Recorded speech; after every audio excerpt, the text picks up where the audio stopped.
Oh,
It's saying I'm getting the you cannot start because the host has stopped it thing.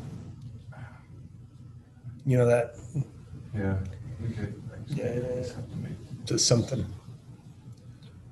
No, we fixed it before. So.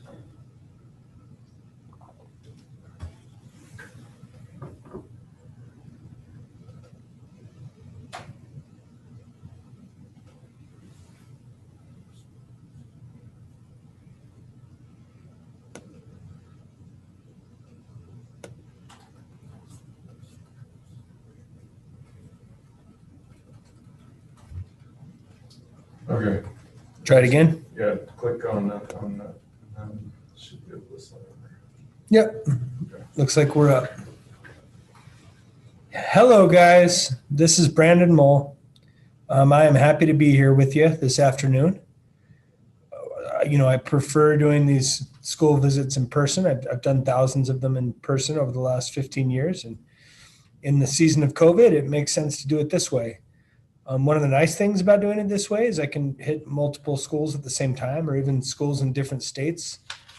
Give a few shout outs for today. We've got Odyssey Elementary in Woods Cross, Tolman Elementary in Bountiful, Utah.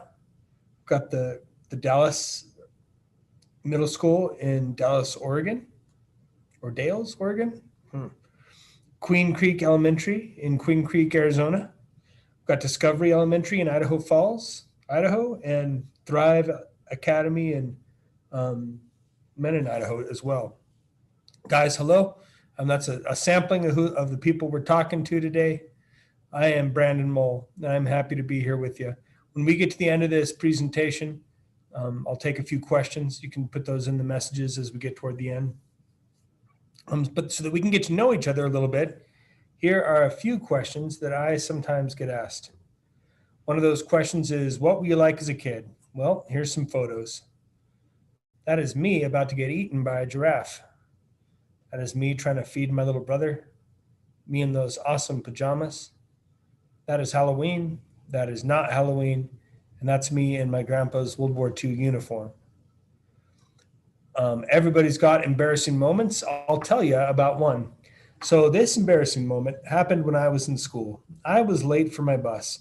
And to get to that bus, I had to go down 2 flights of stairs. I got down the first flight of stairs just fine, rounded the corner, started down that second flight. I was taking those quick little steps that you take when you hurry downstairs too fast, and I was carrying a heavy backpack, which I swung forward at just the wrong moment. And all of a sudden, I had too much force taking me down those stairs. It left me with 2 choices. Choice 1 was to duck my head and roll down the stairs. Choice 2 was to sort of try to jump and try to save it somehow. So I pushed off, cleared about 8 steps, just landed flat on my stomach, and slid into the wall. Now, making it worse, those stairs were crowded with my classmates. And from their point of view, it looked like for no reason at all, I had done a massive belly flop down that whole stairway. Not my proudest moment. But something I have learned as a writer is that all of my experiences, even the embarrassing ones, can come in handy when it's time to write a book. Good writers are always looking for details that we can use to bring our stories to life. Sometimes I get asked if I get to meet other authors as part of my job. And yeah, that happens sometimes. A few years back, I created a series for Scholastic called Spirit Animals. When I created Spirit Animals, I was the leader of a team of authors, 7 different authors writing 7 different books in that series. And my job as leader of the team was to create the world for Spirit Animals, create the characters, write the outline for the 7 books, and then to write book 1 in the series. After doing that, I went on book tour with some of the other Scholastic authors. That guy zapping me in the back is Rick Riordan, who wrote the Percy Jackson books, also James Dashner, Gordon Corman, Jude Watson. A fun part of my job is interacting with some of the other authors whose books I enjoy. In my free time as a kid, it was organized baseball, organized soccer. As I got older, I got into tennis. And also, now that I'm an adult, a lot of my time goes to my kids. I brought along a few recent photos. Those are my proof that I'm a very mature guy. I do have 4 kids of my own. That is Sadie, Chase, Rose, and Calvin. Calvin's the one with the interesting hair. And then just this summer, see, about 4 years back, I went through a divorce. And this summer, I just got married to a woman named Erlyn.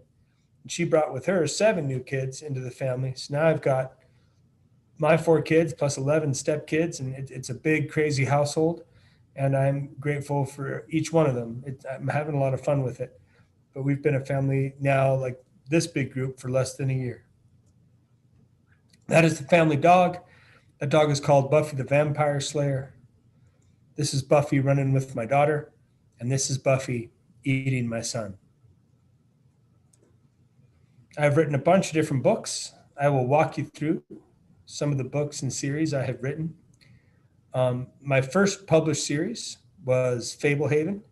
Fablehaven is 5 books long. Then Candy Shop War has 2 books so far. There will be another one eventually. Pingo Picture Books. The Beyonders series is 3 books long. I created Spirit Animals for Scholastic. The 5 Kingdoms series is 5 books long. It's the series I most recently completed. And then my newest series is Dragonwatch. Dragonwatch is the sequel series to Fablehaven. So same main characters as Fablehaven, but with a bunch of new adventures. Let me take a drink here. Also, I've made my most recent picture book, which is called Smarter Than a Monster, a Survival Guide. Most of my books are novels. My picture books, they're short enough that I could probably share a little excerpt with you. So this is from Smarter Than a Monster. It's a survival guide to the kind of monsters you might imagine around your house. The first place most kids expect to find a monster is in the closet. The second place is under the bed. These are common mistakes. No self-respecting monster would hide in such obvious places. Certain fierce monsters have learned that frightened kids will sometimes sneak into bed with their parents, so these clever predators hide under the parents' bed where nobody thinks to check. Usually, monsters leave kids alone when they are in their own beds, making your bed a fairly safe place. Monsters like dirt and grime. If a monster could choose between 2 kids, it will usually eat the filthy one. And that's a little flavor of that book. When I was a kid, I would imagine monsters around the house. And so that book gives you some strategies to how to deal with those imaginary monsters we sometimes imagine around our house. 17 of my books have been New York Times bestsellers. That's a relief as an author. It means the books are connecting with readers, and that is why I write them, hoping readers will have fun. I mentioned Fablehaven was my first series. This is the story of 2 kids. We have Kendra and Seth. Kendra is 13 at the start of the series. Her brother Seth is 11. And they discover that their grandparents are the caretakers of a secret wildlife park for magical creatures. The idea behind Fablehaven is, what if the reason we don't see magical creatures in our world today, like golems or giants or dragons, ogres, fairies, satyrs, centaurs, what if all these different creatures are living on secret wildlife preserves with people watching over them? Our story starts off at a wildlife park called Fablehaven. As the series goes on, the characters journey farther and farther from Fablehaven to different wildlife parks for magical creatures, including a secret dragon sanctuary and an ancient demon prison. Some of my favorite Fablehaven books are the later books in the series. Books 4 and 5 have some of the biggest action and some of the best twists. If you read the whole Fablehaven series, you'll see most of the magical creatures you've heard of. We compiled them in this Caretaker's Guide to Fablehaven. I don't just borrow from a single myth or tradition. They come from all sorts of different mythologies, different traditions, creatures as diverse as leprechauns and unicorns and Native American kachinas and things from Norse mythology, Greek mythology, dragons and trolls, mingling with satyrs and centaurs. If there are creatures I didn't include in the Fablehaven books, you will probably see them before Dragonwatch is over. Dragonwatch is the sequel series to Fablehaven. In Fablehaven, we learn that the largest and most dangerous wildlife parks for magical creatures are the dragon sanctuaries. Unfortunately, some of these dragons view the sanctuary as kind of like a prison. So one of the main problems our characters have to face in Dragonwatch is a worldwide dragon rebellion. These books are illustrated by Brandon Dorman. He's such a talented illustrator. He did my Fablehaven books, the covers and interiors. He also is doing all of Dragonwatch. His art really helps bring the stories to life. Book 2 of Dragonwatch has a flying bunny on the cover. I'll leave the reason of that a mystery. In book 3, Master of the Phantom Isle, we go to an island dragon sanctuary. So we get to see some of the magical creatures of the sea, like mermen and sea serpents. And then my newest Fablehaven book, my newest Dragonwatch book is Dragonwatch Book 4, Champion of the Titan Games. We go to a sanctuary called Titan Valley, where giants are in control of this sanctuary. So you have giants watching over dragons. And unlike most of the dragon sanctuaries, where they try to like let the dragons hunt and live like normal, at Titan Valley, the giants have sort of enslaved the dragons. And it creates a lot of trouble as this dragon war escalates. You'll get to see dragons and giants in combat. And it's the 4th book in the series of 5 books. So you'll see the trouble get really big as we lead into the finale book, which is what I'm working on right now, book 5. Ever since I was a kid, I've been learning the lesson that imagination can take you places. Now, this is partly true because when you read a book, your imagination can visit places that you might not be able to go in real life and have adventures there. But it's also true because as I share my stories, as I share my imagination through my stories, it has taken me all over the place in my life. I've gone to Moscow, Russia to share about my books, gone to Alaska to meet students and share about my stories, gone to Jakarta, Indonesia, and Singapore. Recently, I went to China. And I appreciate that I get to go on book tour to different places around the world, Poland and places around our country, partly because writing is a mix of observation and daydreaming. And by visiting all these different places, it kind of adds new ingredients into my mind that I can use in future stories. That picture is in Shanghai, China. That Shanghai Tower, the twisty one, is the 2nd tallest building in the world. I love that sometimes people will get inspired by my books to create other things, like this modern dance company in St. Louis, Missouri, made a dance version of Fablehaven, which is not something I ever imagined when I first wrote that book. Also, there's people that I can't even speak with who read my stories. Fablehaven's been translated into over 30 different languages. The cover you see there is the cover of Fablehaven in German, Fabelheim. Sometimes when my books come out in foreign countries, they use different art than we chose here in America. I don't even know what is on the cover of Fabelheim. To me, that looks like Yoda's awkward brother. One of the weirdest of my foreign covers.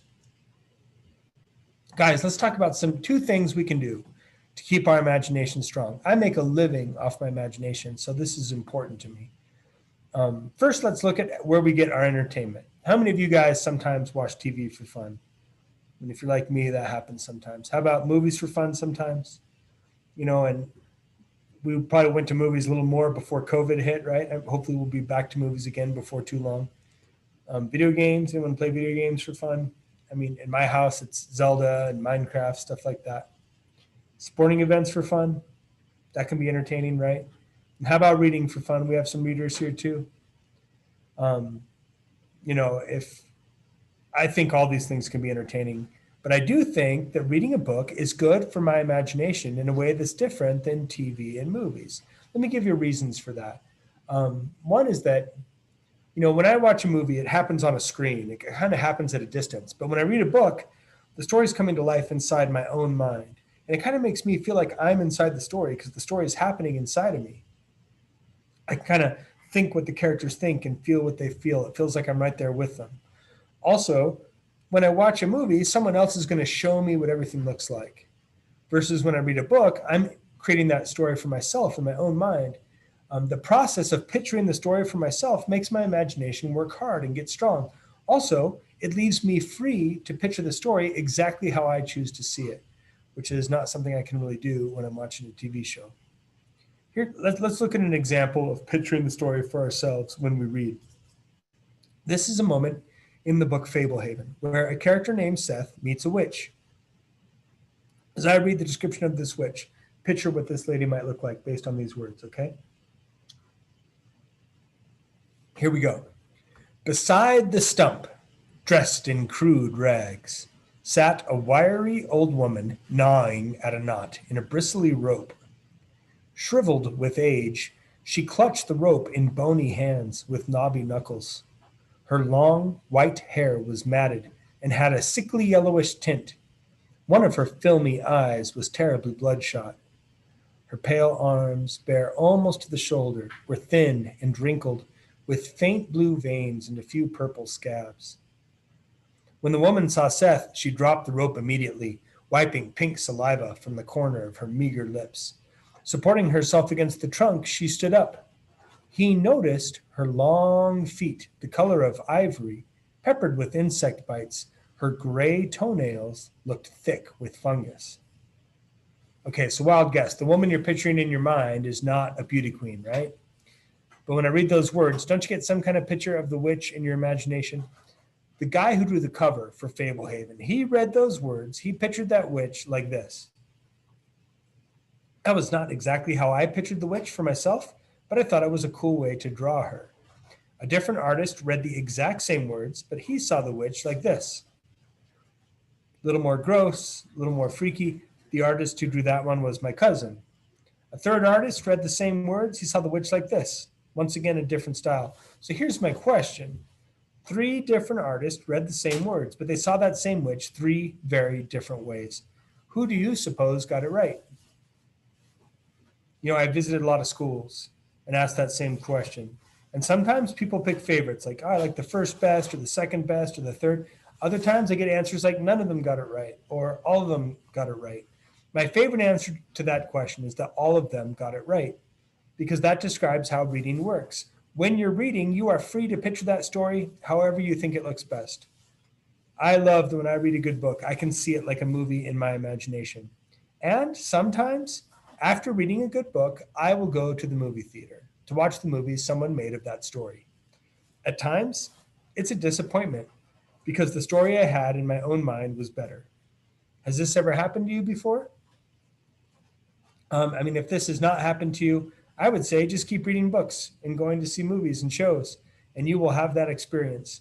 It can be so empowering to realize that your own imagination can sometimes make a better story than a famous Hollywood director can put it on screen with a lot of money. Sometimes my book publisher has a hard time figuring out what they want my books to look like. When my 5 Kingdoms series came out, book 1, Sky Raiders, first had that yellow cover. After it had been out for a few months, they changed to the blue cover. I think they liked that with the blue cover, you could see the scorpion monster a little more clearly. What to put on the cover of a book is not an exact science. They're trying to put an image on the cover that will call out to the kind of reader who might enjoy the story.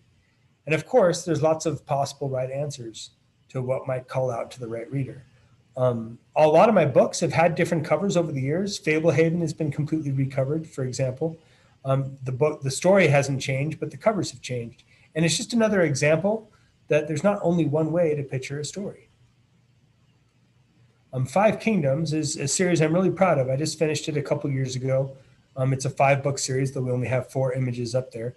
In this story, we have our main character is a kid named Cole. He is with his best friend Dalton and a girl named Jenna, and they go trick-or-treating on Halloween and knock into a house that is run by slave traders from another world. Cole, Dalton, Jenna, a bunch of kids from their neighborhood get kidnapped and taken to a place called the Outskirts. Making it worse, if you are taken to the outskirts, the people who love you most forget you most. Their families don't even know they're gone. Their friends are not looking for them. They are on their own to try to get home. Does that sound like a huge problem? That's one of my jobs as an author, is to get my characters into big trouble, because the adventure happens as they try to get out of trouble. The Outskirts is divided into 5 kingdoms. Each kingdom in the Outskirts has different magic that works there. For example, in book 3, they go to a kingdom called Zeropolis, where magic has been used to develop advanced technology. And all these different technologies only work inside of that kingdom. Or in book 4, they go to a place called Necronum, where there's like a fantasy version of the afterlife, and they have some ghosty stuff they have to deal with. Overall, in 5 kingdoms, each of the kingdoms provides unique challenges and leads to a huge adventure as these kids try to get home. That is a little bit about some of the books I've written, some of the worlds I've created. Let's talk for a moment about why we create stuff in the first place. You know, if it were not for the creative ideas of others, we would be living in a very boring, very inconvenient world. Thankfully, people have used their imaginations to make our world a more interesting place. Scientists give us space travel, architects design amazing buildings, painters create beautiful art, sculptors might give us monuments, or some people give us fun comics like Calvin and Hobbes. Others give us amazing books or books that turn into movies like Harry Potter, Lord of the Rings, or Narnia. Those are some of my favorites. Ever since I was a kid, I have liked to make up stories. Um, I have a rich inner life where I go on adventures in my mind. And there reached a point where some of the stories in my head seemed cooler than some of the books I read, cooler than some of the movies I saw, and I wanted to share them with other people. At first, that was really frustrating. I remember when I first tried writing down a story. In my mind, it seemed so amazing. But when I looked at what I'd written, it just didn't seem that cool anymore. When I compared what I had written to my favorite stories, it didn't seem very good. I realized it was going to take a lot of time and practice if I was going to learn how to communicate stories in a way that readers could enjoy. Guess what? I started paying attention to how my favorite authors built their scenes, and I practiced writing my own scenes. And little by little, I got better at it.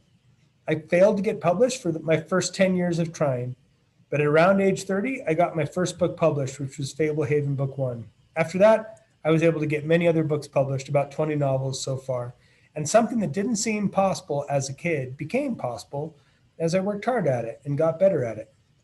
A big part of my message for you is, hey, you might be that next person who creates a book or a movie or an invention or in some other way uses your creative talents to do something cool. Who here has a creative hobby that they like to do? I mean, hopefully, I'm such a believer that creative hobbies are one of the main ways we keep our imagination strong. Let me ask you some different hobbies. Anyone here create by drawing or doodling? That's an awesome way to create. Anyone create by writing stories or telling stories? How about create with acting or performing? Or create with dance or movement? Maybe you create with music, like play an instrument or sing. Or maybe you create with cooking, like make awesome food. Maybe you create by building stuff or making things. Or some people create with sports, like making up plays, making up their own games. There are lots of ways to create. And I'm not trying to say you have to love every way. I am saying, hey, everybody should have some creative stuff they do for fun. That keeps your imagination strong, helps you have more fun in life.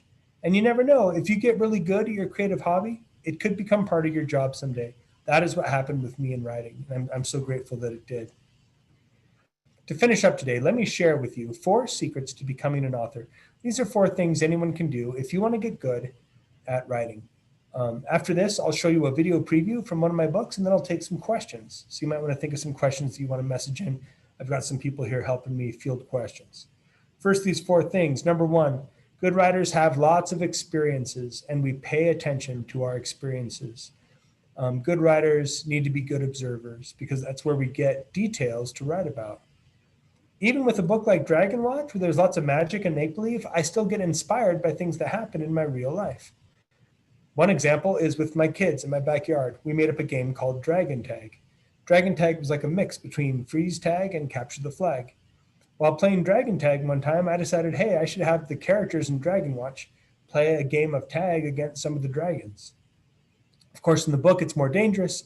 The dragons are trying to burn them to death and eat them. But that also makes it more exciting than a game of tag in my backyard. Number 2, good writers exercise our imaginations by creating stories. The more you write, the more you practice telling stories, the better you will get over time. I sometimes compare this to like basketball. If you wanted to become a pro in the NBA, you would probably play basketball more often than just during PE class or gym class. You would probably play basketball after school. You'd work on your skills. You'd work on your shot. You'd probably join different teams. Extracurricular teams. You'd probably play for the school team. All these kind of things would be part of how you prepared to try to become a pro basketball player. Writing is kind of similar. If the only writing you do is in school, you won't develop the same way as somebody who puts in a lot of extra time. One thing I love about writing my own stories outside of school, and I loved it as a kid, was I was free to write about whatever I wanted. I could really pursue the stories that most interested me without any limitations of what had been assigned. If you practice writing, you will get better at it. I try to encourage people to create, to write, to draw. This Fablehaven Book of Imagination is an activity book full of activities on the theme of what if you were the caretaker of a secret wildlife park for magical creatures. Each like drawing dragons or making a map of what your enchanted preserve might look like.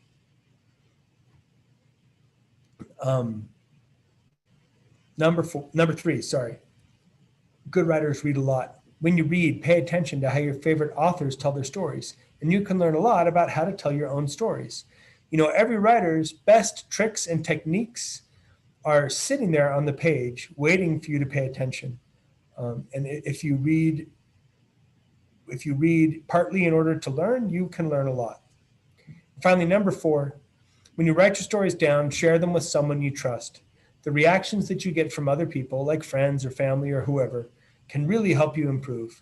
How many of you guys sometimes get corrections on papers you turn in for school? I mean, that's just part of school, right? Look at this. Here's a page out of Fablehaven I turned into my editor. Look how that page came back to me. Came back all marked up. It's because my editor's job is to make whatever corrections or improvements she can find in my work. I am thankful to have her. I want that book to be the best it can be when it gets in front of readers. So that is something you guys as students have in common with every professional author. We are all getting corrected so we can improve. A big part of writing a good book is rewriting that story until you tell the story in the clearest way possible. I will rewrite my books 10, even 20 times before they're ready to be in stores. That is a lot of work, but it's so rewarding to make the book the best it can be when it gets in front of readers. So rewriting is just always a huge part of my job. That is most of what I wanted to share with you today. Now I do have a video preview. This video preview is for book 2 of Dragonwatch. In this video preview, you will see a character from the book called Ronodin, the Dark Unicorn, and he will kind of introduce book 2 for you. Let's see if I can get this to play.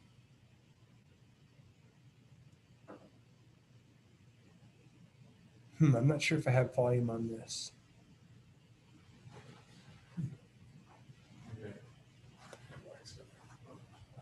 Let's see if there's something to, 1 second, let me see if we can get this to have some volume.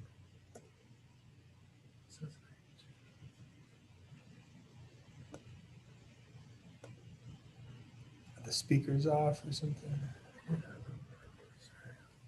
Let's check it for just a second. And if we can't get it to play, I'll tell you how another way you could watch it.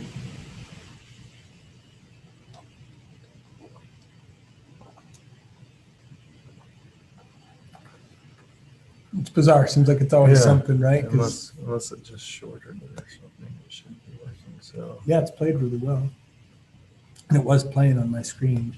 Let me just see if that makes a difference.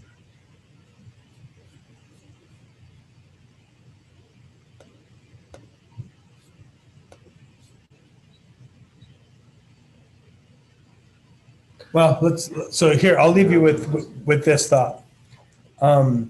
This book trailer is on my website, which is brandonmull.com. So if you would like, after this presentation is over, you could go to brandonmull.com, just look at the book trailers. This is the one for book 2 of Dragonwatch. It might even play cleaner and louder for you if you watch it that way. Or if not, you know, when you go home or something after this presentation, or if you're at home, depending on what your situation is. If you go to brandonmull.com, there are several book trailers where you can see video previews from some of my books. The ones for Dragonwatch are all pretty fun. There's one of them where you can see some of my characters reacting to what it's like to be in my books. The book trailer for Beyonders is a pretty cool one. There's also some kind of dumb ones, but you can click around on brandonmull.com and look at some different book trailers. All right, that is most of what I wanted to share with you guys. Do you have any questions you would like to ask me about what I do as a writer or about any of the stuff I shared today? I've got some people helping me here. Michelle wants to know, do you have an author that inspired you as a young person? Okay, Michelle, you want to know if I have an author who inspired me when I was a kid. And there's 3 authors that probably most inspired me. There's a lot of authors that have influenced me. When I was a kid, I didn't like to read that much until someone put me in front of The Lion, the Witch, and the Wardrobe. And when I read the Narnia books, those were the books that proved to me that reading could be fun. and that it could really take my imagination on an adventure that I didn't know was possible. I remember that, as a kid, after having read Lion, the Witch, and the Wardrobe, I so badly wanted that story to come true. I went to my grandma's house, and she was old, and she had a big closet. So I was like, maybe. And I remember I went into the rear of her closet, and there at the back of her closet, I found a tiny set of doors. And I was like, it's showtime. And I went in through those small doors into a tiny room filled with canned peaches, which was a huge disappointment. It was like a little storage room. So for a brief while, I was the lord of the canned peaches. It was my sad little domain. But here's the thing, because I could not cross into another world and have adventures and ride around on a lion and fight some monsters, I started doing it in my imagination. And that's what led me to want to write stories. I was also really inspired by Lord of the Rings. It showed me how realistic and like a real authentic history a fantasy book could feel. And then I was also super inspired by Harry Potter because J.K. Rowling showed me you could tell a story with a young main character, but make that story really smart and twisty in a really cool world. And then anyone could like it. A kid or an adult or a whole family could read it together. And that became the kind of stories I'm trying to write. I write young main characters, but on these enormous adventures, hopefully the kind of thing that a whole family could read together. Andrea would like to know what struggles you have faced as an author. Andrea, you want to know about what struggles I have faced as an author. So let me open up about my pain. I'm just kidding. No, but it's actually true. It's really, there are big struggles as an author. One of the big struggles when I was a younger author was just trying to get that first book published. I mean, it seemed like impossible. I would send out submissions, send out things I'd written, and I wouldn't get a no. I just wouldn't even hear back at all. And that was just so daunting because you're like, whoa, did anyone even read this? Like I put all this work into it. Did anyone even care enough to read it? And then also another hard part about being an author is having deadlines. It's really brutal sometimes. I make agreements with publishers, and not only do I have to write a good book, but I have to have it done within a certain amount of time. And sometimes that's a lot of pressure. But on the positive side, even though there's struggles, it's like my favorite thing. I love my job. I feel really lucky that I get to make up stories for a living and share them with people. And I love my work. But yeah, sometimes there's struggles. Sometimes it's hard. Mario would like to know what's your dream car. Mario, you want to know what my dream car is? Yeah. My dream car is the Batmobile. I would love to have a Batmobile, like with maybe, I don't know, a few extra rockets and missiles and stuff. But like something like that. Ever since I was a kid, I thought that'd be sweet. Kevin wants to know, what did you like to learn at school? What did I like to learn at school? This is what Kevin wants to know. And like at school, what did I like best? I liked recess because I like to play with my friends. I like to learn about how to be social with other kids. And, actually that was kind of a challenge for me when I was young. I really did kind of like English class because I liked when I got to read a good book. I didn't like every single book they had us read for English, but some of the books I still remember and were really good. Anytime I really learned something new, that was kind of exciting to me. So I liked all kinds of learning, but I especially kind of liked English and reading. You could probably guess, right? Since I chose to become an author.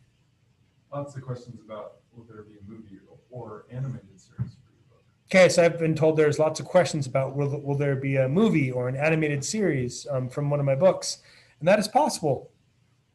My stories have been optioned before to different movie studios, different production companies. Right now, there's a team of people trying to make a Fablehaven movie. Hopefully they'll get it figured out. People have tried before. It's hard. They're trying to get the right budget, the right actor, the right screenplay, the right directors. Like it's a challenge to make a book into a movie. Hopefully, eventually, we will find that right team of people to make a good movie or a good series. For now, it hasn't happened yet, but there's been lots of interest for years. Sammy wants to know, how did you come up with the idea for the Candy Shop Wars story? Sammy, you want to know how I came up with Candy Shop War?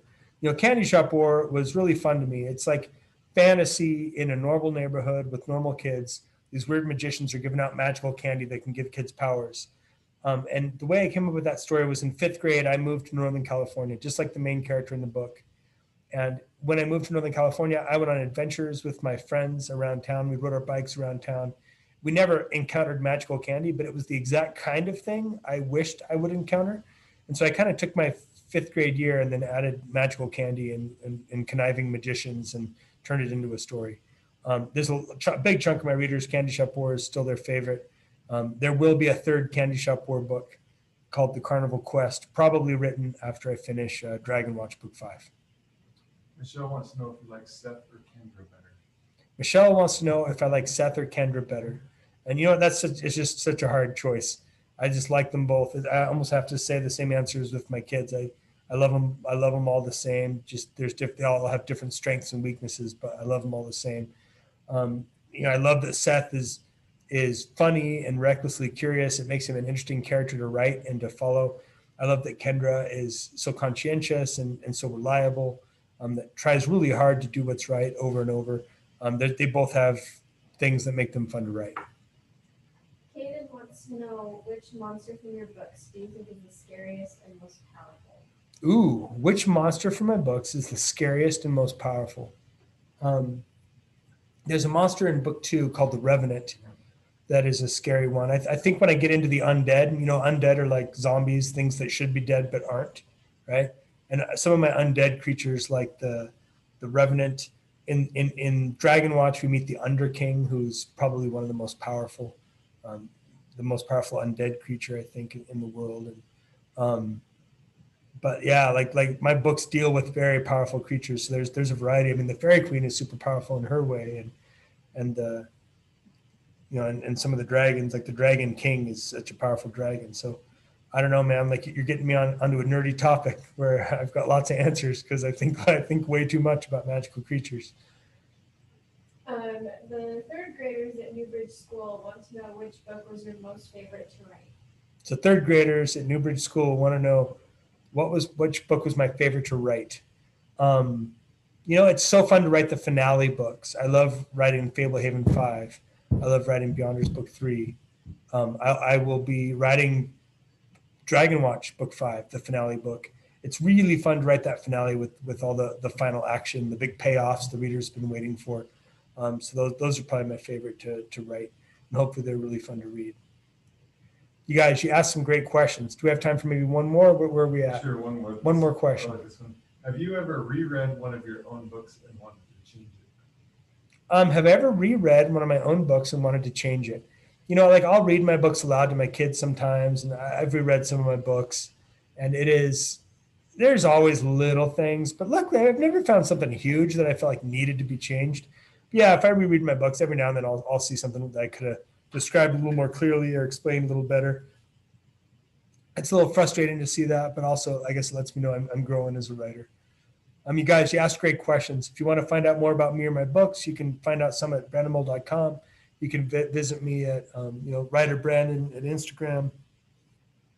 You can track me down online. I've got an author page on Facebook.